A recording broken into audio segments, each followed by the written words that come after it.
Okay, let's be honest here for a second. We all have that mental folder, right? The one labeled tomorrow. Yeah, definitely. That's where we stash, the difficult phone call we need to make, or maybe the honest feedback we owe someone. Or that big personal project you keep meaning to start. Exactly. Or even just saying, I love you, we put it off. And it's not because we think it's unimportant. It's because, well, we're operating under this sort of comfortable delusion. The idea that tomorrow is guaranteed. Precisely. We just assume it'll be there. Right. And if we look at the sources we're diving into today, Mm. pulling from Stoicism, other ancient thought, even modern thinkers, that certainty, it's often called out as, well, profoundly arrogant. That's a strong word, arrogant. It is. But our mission here isn't really to be morbid about it. It's about being effective. We're trying to synthesize these ideas into something actionable, kind of blueprint for living intentionally. Okay. One that really gets the urgency of now. Because tomorrow isn't a given. Let's start right there then. With that finite foundation, the fact that our time isn't unlimited, it's maybe a harsh truth, but it feels like the necessary starting point for this whole deep dive. It really is. You mentioned arrogance. I remember reading that passage from the biblical writer James, where he talks about people planning their business trips for the next year. Making all these detailed plans. And he basically calls that assumption, that control over time, profoundly arrogant. It just kind of strips away that safety net we build for ourselves, doesn't it? It really does. And, the Stoics, they had specific techniques for this, for pulling away that net. They didn't just say, worry about death. They said, remember it. Memento mori. Exactly. They used vivid imagery, like saying we're just mist that appears for a moment and then vanishes. Wow. That's quite an image. And Marcus Aurelius, he took it even further, didn't he? He had that daily reminder for himself. Something about... Oh, yeah, that he could become embalming fluid and ash at any moment. Right. Embalming fluid and ash. It sounds so dramatic, almost over the top, especially to us now. But he wasn't just trying to scare himself, was he? What was the point? No, not at all about fear. It's a philosophical exercise. The whole point of visualizing the ultimate end, the dissolution of the body, is that you don't waste the time you do have. On trivial stuff. Exactly, on complaints, on putting things off.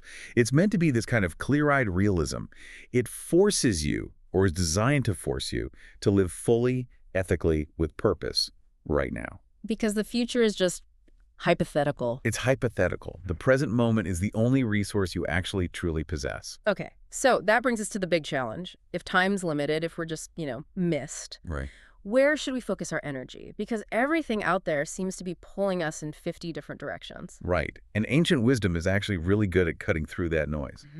The philosopher Epictetus, he essentially boils it down for us. He gives us this central mandate, really just two essential tasks for a meaningful life, especially if time is finite. Okay, what are they? Focus intensely on these two things. 1, become a good person. Okay. And 2, pursue the work you love. Become a good person. Yeah. Pursue the work you love.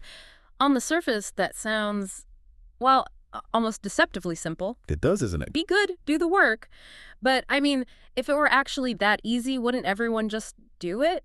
What makes sticking to those two things so incredibly hard? Well, I think it's because committing to those two things immediately forces you to filter out everything else, all the distractions. If you're genuinely focused on becoming a good person and doing meaningful work, then you suddenly realize you don't have time for, say, destructive emotions or shallow stuff or endless arguments or chasing goals that aren't really yours. So the difficulty is in the constant filtering, the saying no. It's in that relentless process of elimination, saying no to all the waste that just squanders that finite potential you have. Let's dig into that first task then. Becoming a good person. How do we even measure that or know if we're making progress? We often think of character as something revealed in, like, one big heroic moment. Yeah, the grand gesture. But the sources you looked at suggest it's revealed somewhere else entirely. Right. It's rarely shown in the comfortable middle, when things are easy and predictable. Character really shows itself at the extremes. The extremes. Yeah. If you want to truly understand who someone is, the sources say, watch them at the two poles of human experience. Look at their patience when they have absolutely nothing. Okay, patience with nothing. And then look at their attitude when they have absolutely everything. Wow. That dynamic is incredibly revealing, isn't it? It's easy to be patient when you think success is just around the corner. Sure. But who are you when things are really scarce and it just drags on? And the flip side, too, how many people change often for the worse, when they suddenly get way more wealth or power than they ever expected. Exactly. And those moments, whether it's scarcity or abundance, they don't build character. They reveal what you've been building or not building all along. So it's about the prep work. Absolutely. If you show up weak or unprepared when crisis hits or when fortune smiles, it's usually because you skip the daily training, the small stuff. Like what kind of training? Well, the building happens in those tiny, consistent choices.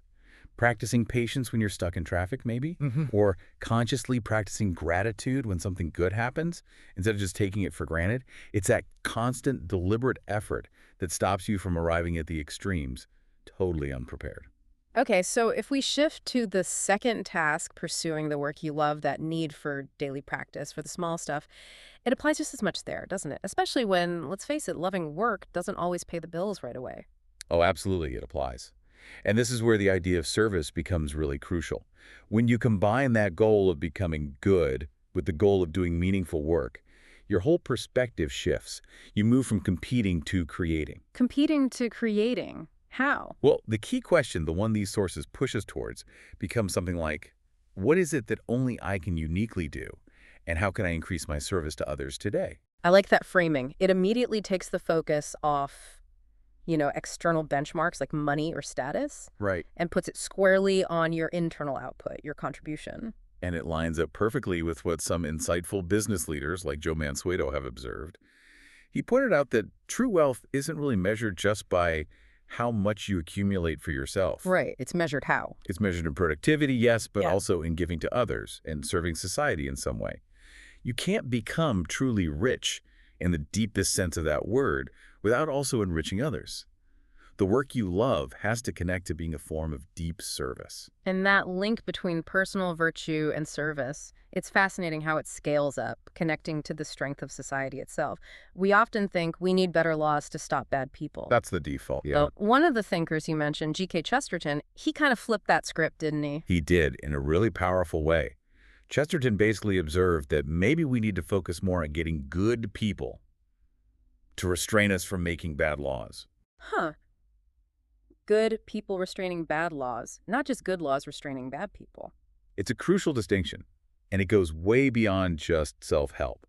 Think about how much energy we pour into building external systems, regulations, rules, checks and balances, all that infrastructure. Right, tons of it. But any system, no matter how well designed, is only as good as the people running it. So if the people operating the system lack character, if they lack patience or honesty or integrity, Then the system will inevitably fail, or worse, be exploited. Doesn't matter how clever the rules are on paper. so breakdowns in government or finance or any institution, they're often not just system failures. Precisely. They're often failures of human character first, which means building personal virtue, that patience we talked about, that commitment to service isn't just personal development. It's actually essential infrastructure. Character is infrastructure. Yeah, your character helps hold society together. It prevents institutional harm. It resists corruption. It's foundational. But again, reading a great quote from Marcus Aurelius or Chesterton is one thing. Living it out when you're under real pressure, that's the whole game, isn't it? We can talk about virtue all day, but if we don't actually practice it, Put in the reps.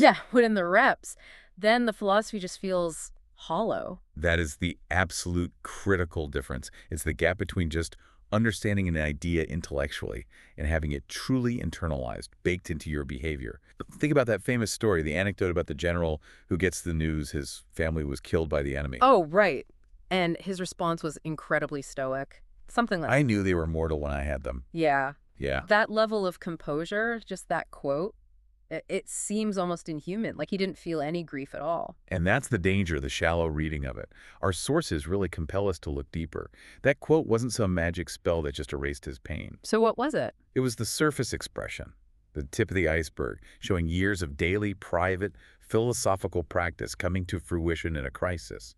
The real story isn't just the famous quote. It's what happened next. It's what he did the next day, and the next week, and the next year. How he maintained his duty while carrying that grief. That's the practice in action. So the practice was the entire point, because the training has to translate the idea into into a reflex, like muscle memory. Exactly like muscle memory. Yeah. Think about a martial artist. They don't just go to a lecture about strategy, right? No, they drill techniques. Thousands of times, over and over, until the body just reacts automatically, even when they're surprised or exhausted. Stoicism and this kind of character building, it's the same principle. It demands cognitive training. Like what? Premeditating potential misfortunes, consciously practicing gratitude, exercising self-control in small things. You do it again and again until these virtuous ideas become your default setting. So they actually operate even when you're facing intense loss or illness or crisis like Marcus Aurelius demonstrated, living his philosophy while dealing with constant war and personal tragedy. And thinking about why people often lack that deep reflex. It brings us to the temptation of ease, doesn't it? How we try to remove every obstacle, every sharp edge, especially for people we love, like our kids. Oh, yeah. Parents especially fall into this trap. We think we're helping by creating comfort, making things smooth. We think it's love. But the sources warn us. Constant ease isn't love. It's actually spoiling. And spoiled things, whether it's food left out or people shielded from all difficulty, they eventually turn sour. They weaken. So the real gift isn't comfort. The real gift you can give someone, including yourself, is capacity, not ease. Resilience only gets built through repeated encounters with challenge, facing it, getting through it, and realizing, okay, I adapted, I grew stronger. So we need to change our relationship with difficulty. We need to learn to, as the poet Rumi suggested, greet difficulty laughingly at the door. Not because it's fun, but because we recognize it as an opportunity for growth, not just some random tragedy to be avoided at all costs. Because if we always seek ease, we end up weak when things get tough, or even when good things happen. Can't handle abundance either. Precisely, which leads us right into that strange paradox about focus, about attention, that affects how we handle both challenges and successes. Okay, what's the paradox? Well, it's summed up beautifully, if maybe unexpectedly, by Spock from Star Trek.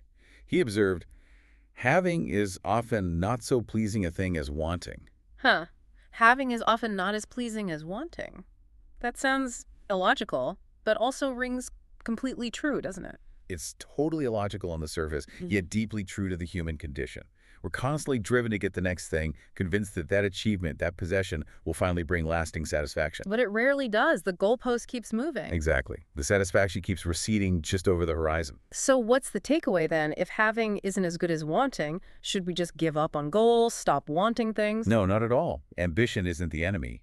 The issue is where we place our attention. If we're constantly fixated on what we lack, what's missing, what the neighbors have, what we didn't get, we completely lose sight of and fail to appreciate what we already have.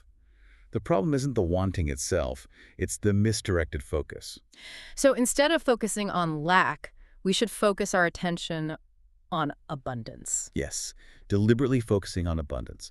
Gratitude for this moment right now, for the simple fact that you're breathing, for the people actually in your life today, for the opportunities that do exist, even small ones. And that shift in attention brings The peace and the sense of purpose that we were actually seeking all along, which, ironically, are the forms of having that truly matter. Whereas complaining about outcomes we didn't get or things outside our control. It's just a profound waste, a waste of the very breath, the very finite moments we're supposed to be treasuring. Which brings us right back full circle, doesn't it? Back to that arrogance of deferral. Yeah. We'll say sorry tomorrow, we'll start that project tomorrow, we'll forgive that person tomorrow.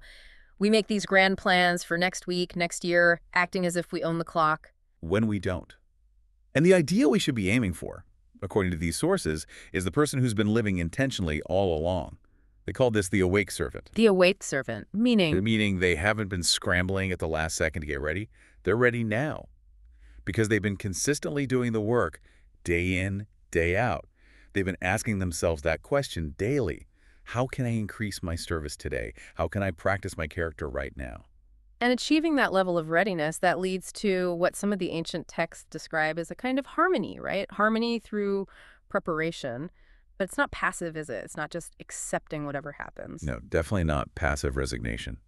Evagrius Ponticus, one of the Desert Fathers, described the truly disciplined soul as being prepared for all and in harmony with all. That harmony isn't apathy. It's the direct result of deep practice preparedness. Which allows you to face external chaos. With internal equanimity. It's kind of like Bruce Lee's famous idea of having no limitation is limitation.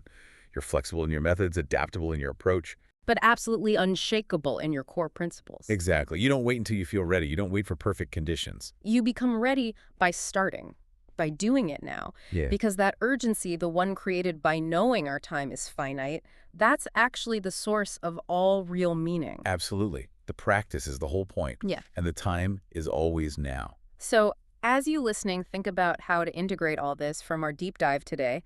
Maybe consider this. Since today is finite, since the illusion of guaranteed tomorrow is gone, what is the one concrete thing, just one you can actually do today?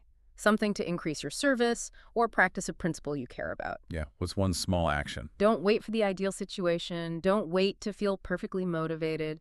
Become the person you want to be by acting right now in this moment. Because really, every single day is the day.